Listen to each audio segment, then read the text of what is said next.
You ready? Yeah. Independent hip-hop, underground hip-hop, self-run, self-owned, Procussions, us. We're on your TV. So come back and tell your moms. You better not. Okay, cool. So what kind of style do you guys bring to hip hop? So far, I mean, I guess I can only go from what other people say. Everybody seems to point us to sort of like the 93, 94 era hip hop, tribe, native tongue soul era.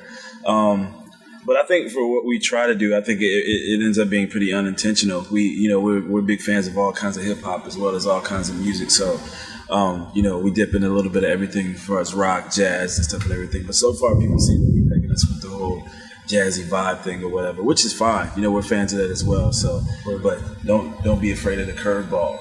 Yeah, we try to throw a curve. Some people think that we got some pretty hard stuff too. So it's just kind of like a mix. But the general idea is the native tongue era. I saw you guys show up in Santa Rosa, and you guys put on a really hype show, and like how important is a live show to you guys and to other hip hop groups? I think the live show is one of the most important parts. Of course, first being the music, and what you say in the music and how the music feels. I guess that would probably be the second thing, because after all the cameras are gone, and after all the fixing up and prepping and all the mixing and everything, it's basically who the group is really raw.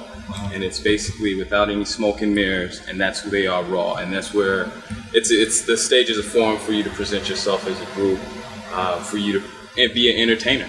I mean, basically, that's what a lot of this music is: entertainment, edutainment type thing. And usually that's the first time people see you too. It's like you happen to be opening for some other group, and it's like this no-name group comes out or whatever, and you never heard their album, never seen a video, never seen nothing. Sometimes they don't even have a video, and that's the first time they see you. So I think it's really important that if that's the first time people see you, you should put a lot of attention towards that. It's like the crowd's putting you on trial. You gotta impress them. If not, then they'll dismiss you. Right, and I'm sure you guys have stolen the show, many times though, But do the headliners ever get mad at y'all if you guys put on a really tight show and the headliners kind of because I know that's happened though a few times though. So did you ever get We've been really blessed. We've done a lot of shows with a lot of really cool people.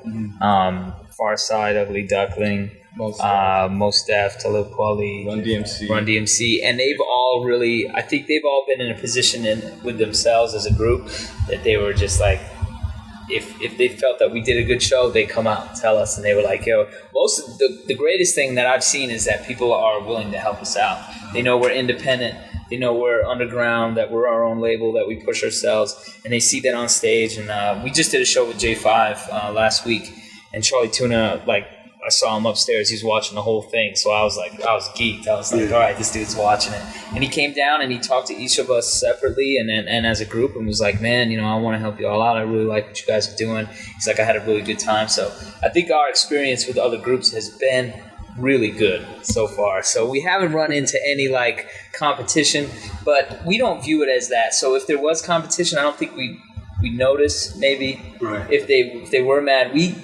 Regardless, we're really hungry, so we're gonna want to put ourselves out there as much as possible, whatever show it is, whether it's opening up for one of the biggest acts in hip hop now or just someone in our position, which is just not very known. It doesn't matter. We do it for our show. Okay. So you guys want to talk about how you guys met, where you're from originally, just brief history of how you got into hip hop, individually and as a group. Well, we're from Colorado. We're from Colorado Springs, Colorado, which is 45 minutes south of Denver. 30 if you do it fast. 30 if you do it fast. Military town. When we were growing up there, when I was growing up there, it was like 200, 300,000 people. Not really big. It's not really a town, but it's more like a suburb type small city. But we got lots of military. So we have lots of influence from all over the place. There's very few people who are born and raised in Colorado that live in Colorado Springs. So we've got, as far as hip hop was concerned, we had tons of influences like all over the place. We didn't have a West Coast scene or an East Coast scene. We just had an everything scene. Like there was people from all over the place, all types of angles. We were all doing hip hop in our own way separately. I was an MC, produced, and like was doing my own thing and making my own beats. And I was a b-boy, and they were b-boys and MCs and doing their thing. They were actually part of a crew opposite from the crew I was in, and there was only like 2 or 3 b-boy crews in the Springs. So if you knew who was doing, you knew everybody who was doing hip hop by first and last name because the scene was so small. And their moms. And their moms. So we used to battle a lot, and I think finally we just came to a point like, this is kind of pointless. You battle enough, at the same place every week, you start to know the guys, and it's no more fun battling them. You know what I mean?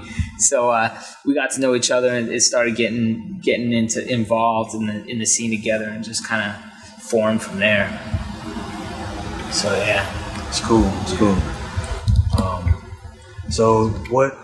How many albums have you guys put out, or singles, or what have you guys put out that people could go out and get? The album that's out right now is Iron Sharpens Iron. Is our first official album. We for the longest time we were like sort of selling like an EP online. We sell it at shows.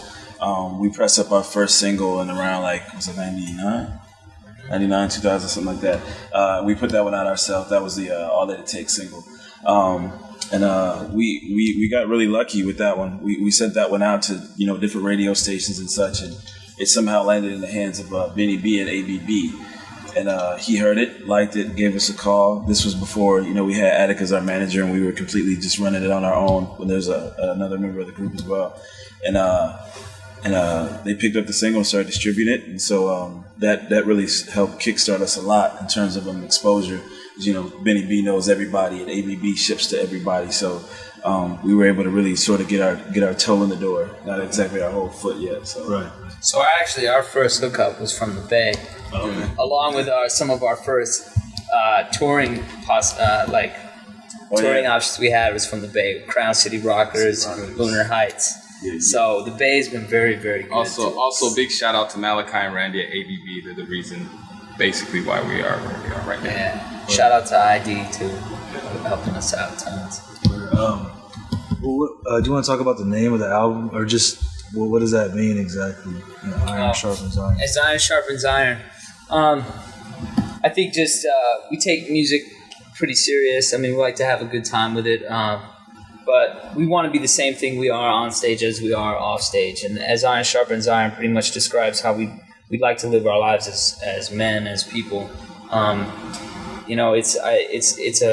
It's a biblical verse. It's a section of a biblical verse, but it's got a metaphor to it. It's two things of iron coming together to sharpen themselves, and I think that's a perfect example of when two people come at each other and they're in the same position and then they're the same people and they're made of the same thing and they come together to make each other of greater value. So two things of the same value coming together of greater value.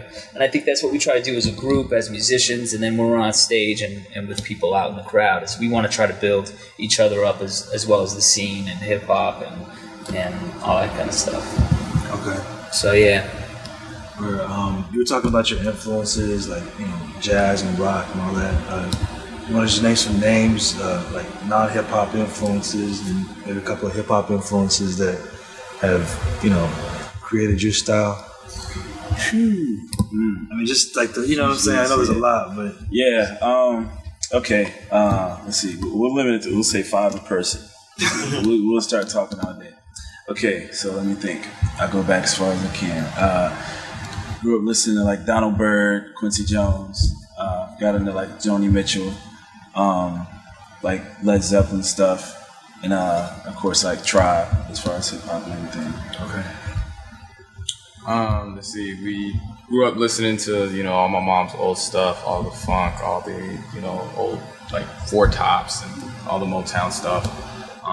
Now starting to get into a lot of different type of music. Like starting to get into like Modest Mouse and and at the drive-in in Mars Volta, and a whole bunch of, I mean, everybody in hip hop, you know, JD, Slum Village, Bruce, you know, the Norms. So Most classic rock. Okay. I can get into most classic rock. I like Grand Funk Railroad, Chicago. Corny stuff too.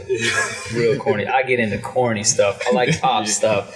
I really get inspired by anybody who has got a lot of passion for what they do. I love Rage Against the Machine, Zach De La Rocha. Yeah, pretty much. DJ Shadow has a big influence. Madlib for sure. my music in the house, y'all. The Public Enemy for sure. The fire that Public Enemy can put in anybody is just off the hook. So a lot of unusual and a lot of irregular names that we've never heard from other artists. Where can people find out more about the Procussions? You know, if they want to get some, get some videos or some music or whatever. You know, how can they find out more about it? Easy. www.theprocussions.com. Actually, let's get a shot right here. Theprocussions.com. Hit it up.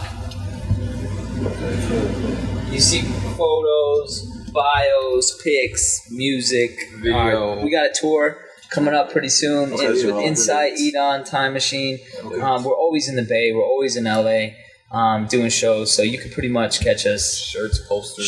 Shirts, posters. You can catch everything on our website. That's our biggest asset right now, being independent, underground hip-hop. The computer is helping it happen.